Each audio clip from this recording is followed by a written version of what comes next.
हाय लोगोफोर नै आंना माइआ लास्ट एन्डिं जाबाय आरो माने जोबनायनि लामायाव फैबाय।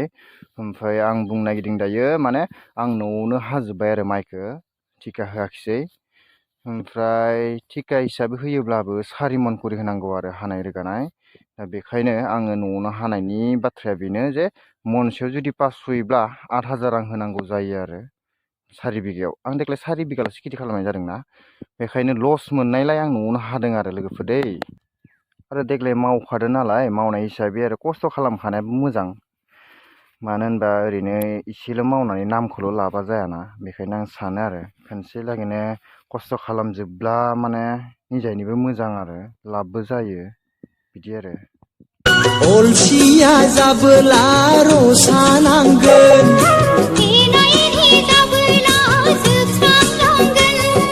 समादि जोंखौ नेवसिनांगोन, नोरजिया जागोन रांखान्थि अरायनि।